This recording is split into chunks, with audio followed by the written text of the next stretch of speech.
brigand had come to life. Our own ship turned against us. Captain, I wish to report a mutiny. I can name fingers and point names. Hello and welcome to Leggy's Reviews. Today on the show, I'll be reviewing Pirates of the Caribbean on Stranger Tides, which I saw last night. So you have Johnny Depp returning as Jack Sparrow. You have Jeffrey Rush coming back as Captain Barbossa. And you have some new additions to the cast, like Ian McShane as Blackbeard, Edward Teach. And you have Penelope Cruz as Angelica. The movie is directed by Rob Marshall. He's a new director to the franchise, so this is his first movie in the Pirates franchise. However, they did get the writers from the very first movie to come back, so I was expecting this to be quite a good film. The story goes that Jack Sparrow has the map to the Fountain of Youth. We all know that. So now it's just a matter of getting there and finding it. You have three different parties in this film. You have Jack Sparrow and his sort of idea of things, and then you have King George, who's involved for England, and you have the Spaniards who are involved who don't believe in the Fountain of Youth. They're very practical. So the way it starts is you have Jack on the run from the English because they're trying to capture him. And, they eventually capture him, and they bring him in front of King George, and they say, listen, here's the deal. You go on a journey with Captain Barbossa, and you go to the Fountain of Youth because the king wants to be youthful for the rest of his life.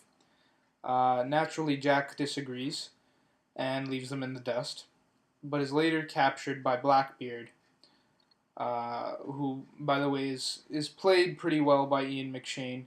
Not a lot of great acting going on there, but, well enough. So, from there, Jack ends up working with Blackbeard and Angelica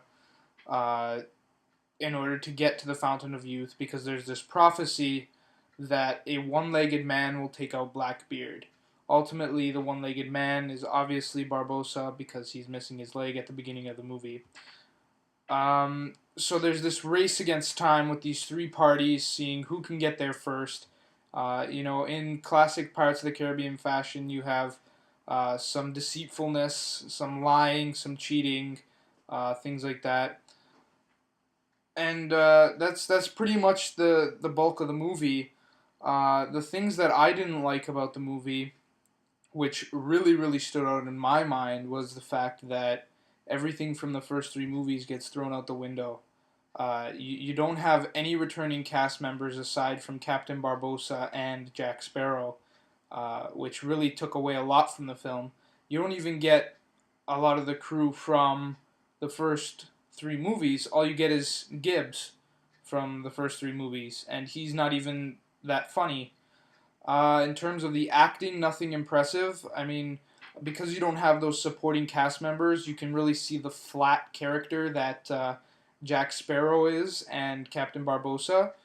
Watching the three first films, I thought Captain Barbossa was this, really, really cool villain type, deceitful person who, always drove the films for me. And in this one, all of a sudden, he's turned good guy, and it's a total, turn of the dime type of thing, and his character just becomes completely uninteresting.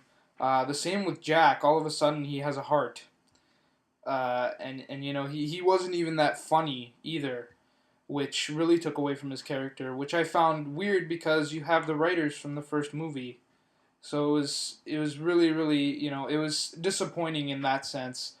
There were some sequences that were pretty cool. There was some really good fight sequences with the swords and whatnot. But I mean, it's stuff we've all seen before. It was nothing fresh, nothing new. Not to mention that I had to watch the movie in 3D.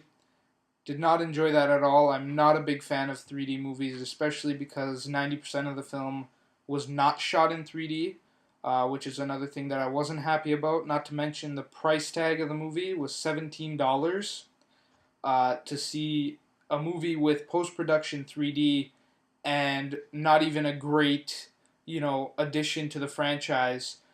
The way I think things should have gone was that they should have left it off at the third movie and ended it, but clearly Disney wants to make a franchise out of this movie, and it's clearly not working. So I'm going to give this movie a 3.5 out of 10. I'm going to tell you to save your money and don't go watch it. Thanks for joining me here on Leggy's Reviews. Join me next time when I review Priest.